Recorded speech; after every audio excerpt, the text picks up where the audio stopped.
Donc, comme j'ai dit, même si tu manques ton changement de vitesse et que tu entends gricher, ça veut dire que tu t'apprends à endommager les synchromèches. Tu t'apprends à endommager ta transmission. Tandis que si tu te mets toujours à ton RPM, ce qu'on appelle le tachymètre ou le compto, ben ça va toujours, le changement de vitesse va toujours se faire à la bonne révolution du moteur. Tu sais, c'est pas comme une voiture que tu peux changer de vitesse à n'importe quelle révolution de moteur. Véhicule lourd, que ce soit très précis. Donc, si tu te plies au compto, tu vas toujours faire le changement de vitesse à la bonne révolution de ton moteur. OK. Autre chose aussi, le changement de vitesse avec un véhicule lourd à transmission manuelle, c'est pas comme une voiture à transmission manuelle. Dans ta voiture, on te conseille fortement d'appuyer à fond la pédale d'embrayage à chaque changement de vitesse. Ça va préserver ta transmission. Ça va en prendre soin. Mais tu ne peux pas faire ça au volant d'un véhicule lourd à transmission manuelle. Parce que si tu appuies à fond la pédale d'embrayage, tu vas activer le frein d'embrayage. Le frein d'embrayage ne fait pas freiner ton véhicule. OK? Ça n'a aucun rapport avec le système de freinage. Le frein d'embrayage, puis quand tu vas l'activer, ça va empêcher les rotations des engrenages de la transmission. OK? Ce qui veut dire que tu vas appuyer à fond sur la pédale d'embrayage pour activer ton frein d'embrayage. Uniquement quand ton véhicule sera arrêté dans le stationnement ou sur un coin de rue. C'est seulement pour engager la première vitesse ou le reculon, quand le véhicule est arrêté. OK? Suite à ça, sur la route, quand tu vas faire ton changement de vitesse, tu n'appuieras pas jusqu'au fond la pédale d'embrayage. Parce que si tu le fais, tu vas activer le frein d'embrayage et tu vas le brûler. Puis si tu le brûles, quand tu vas être dans le stationnement et vouloir engager la première ou le reculon, ça ne rentrera pas. Ça va gricher. Tu vas endommager les synchromèches. Tu vas être obligé d'attendre 20-30 secondes que la transmission arrête ses rotations par elle-même avant d'être capable d'engager la première ou le reculon. Donc, ensuite de ça, ça route, quand tu vas faire ton changement de vitesse, tu vas appuyer à peu près à moitié sur la pédale d'embrayage. Mais tu vas le faire 2 fois à chaque changement de vitesse. C'est ce qu'on appelle la technique du double embrayage. C'est la façon qu'on va t'enseigner à changer de vitesse. C'est la façon aussi qui est exigée par la SAC dans l'examen pratique. Si tu vas avoir la mention M sur ton permis de conduire, autrement dit, si tu vas avoir le droit de conduire un véhicule lourd à transmission manuelle. Mais on va revenir au frein d'embrayage de tantôt. Parce que ça aussi, on la pose souvent la question à la SAC. Quelle est la fonction du frein d'embrayage dans le mécanisme d'un véhicule? Notez-le. La réponse, le frein d'embrayage empêche les rotations des engrenages de la transmission. Donc, le frein d'embrayage empêche les rotations des engrenages de la transmission. Et rappelez-vous aussi qu'on appuie à fond la pédale d'embrayage pour activer le frein d'embrayage uniquement quand le véhicule est arrêté. C'est seulement pour engager la première ou le reculon. Ça aussi, ça fait partie des questions à la SAC. Donc, uniquement quand le véhicule est arrêté pour engager la première ou le reculon. Comme j'ai dit, après ça, tu vas faire ton changement de vitesse par double embrayage. Et en quoi consiste le double embrayage? Ben, on peut te poser la question à la SAC aussi. Quelle est la fonction du double embrayage dans la conduite d'un véhicule? Notez-le. Le double embrayage synchronise la transmission au changement de vitesse. Donc, je le répète. Quelle est la fonction du double embrayage dans la conduite d'un véhicule? Le double embrayage synchronise la transmission au changement de vitesse. Alors, comment qu'on fait pour changer de vitesse par double embrayage? Ben, tu peux grimper de vitesse. Ben, tu vas appuyer à peu près à moitié sur la pédale d'embrayage pour mettre ton levier de vitesse au neutre. Là, tu relâches la pédale d'embrayage et immédiatement, tu réappuies à moitié pour engager la vitesse suivante.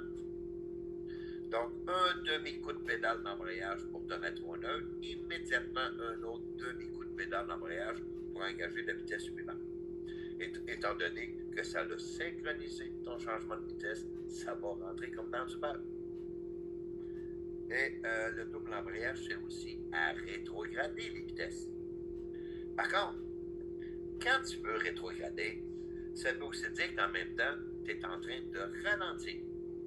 Donc, il y a des bonnes chances que la révolution de ton moteur soit trop basse pour faire de la rétrogradation. Ça ne rentrera pas, ça va gricher, tu vas endommager les synchromèches.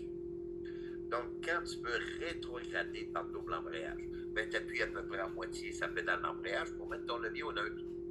Là, quand tu vas relâcher la pédale d'embrayage le premier coup, tu vas appuyer sur l'accélérateur, okay, pour amener la révolution de ton moteur à la bonne révolution, c'est-à-dire entre 1300 et 1500 tours par minute. C'est ça, la bonne révolution pour rétrograder. Entre 1300 et 1500 tours par minute. Il ne faut jamais pousser un moteur diesel à son régime d'accélération maximale. Un moteur diesel, c'est pas un moteur à essence. Tu ne pourras pas pousser ça à 5000 tours par minute. Le moteur, il va se sauver, il va sortir du capot. OK? Donc, comme j'ai dit, la rétrogradation entre 1300 et 1500 tours. Donc, on répète, comment on fait pour rétrograder par double embrayage? On appuie à moitié sa pédale d'embrayage pour mettre notre levier au neutre. Là, tu relâches la pédale d'embrayage et tu vas appuyer sur l'accélérateur pour amener la révolution de ton moteur entre 1300 et 1500 tours par minute. Là, tu réappuies à moitié sur la pédale d'embrayage pour rétrograder. Ça va rentrer comme dans du beurre. Tu viens de synchroniser ta transmission, ton changement de vitesse. OK, là-dessus, prenez votre livre à la fin du chapitre 3, page 88 de votre livre. On va répondre au petit vrai ou faux.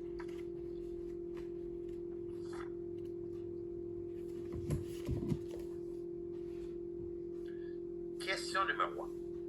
Pour la conduite avec une transmission automatique sur les routes enneigées dans les pentes raides, il est préférable de sélectionner le deuxième rapport, et c'est vrai, mais pas juste transmission automatique, surtout transmission manuelle. Tu sais, tu es arrêté dans une légère pente montante ici glissante, mets-toi pas en petite vitesse, mets-toi en deuxième. Ça va moins patiner quand tu vas repartir. Donc, question 1, c'est vrai, mais surtout transmission manuelle.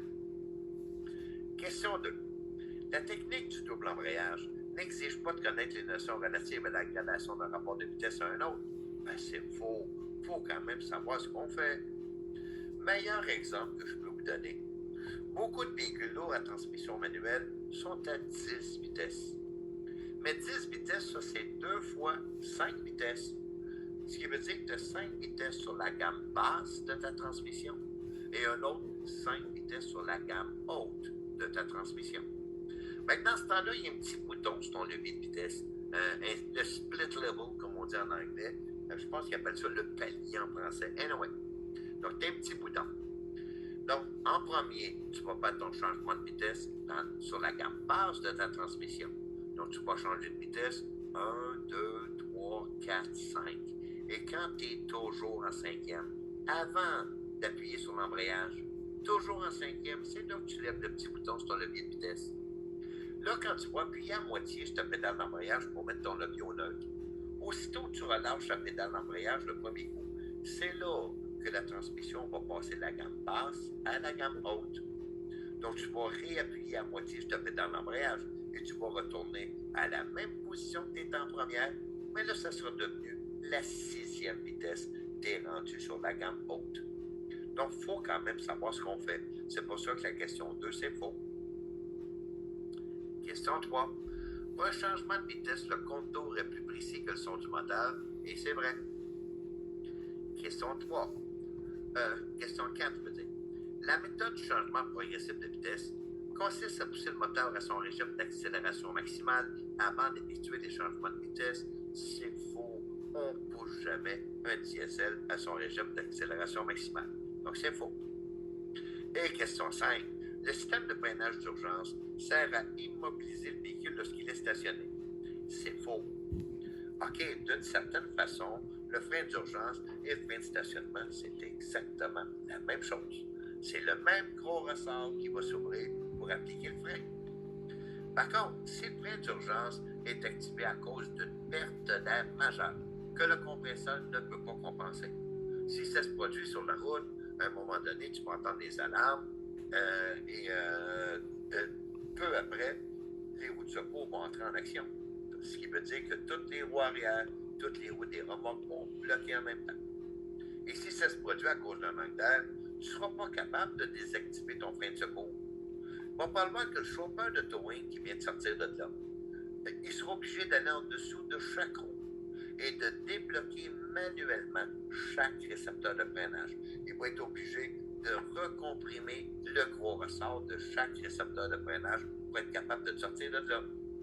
Tandis que le frein de stationnement, tu as juste à repousser tes maxi pour le désactiver. Donc, question 5, c'est faux. Est-ce qu'il y aura des questions pour du chapitre 3, quelqu'un? Oui, mais moi, j'ai pas compris la première question. C'est sélectionner le deuxième rapport dans une Oui, mais pente sur ou une une... transmission manuelle, au lieu de te mettre en.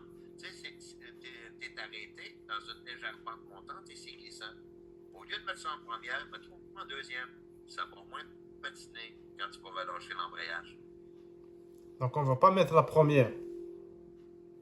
Si c'est glissant dans une pente montante, c'est préférable de partir en deuxième. Ça va moins patiner. Tu peux partir en première si tu veux. Tu vas te mettre, les roues vont tourner dans le vide.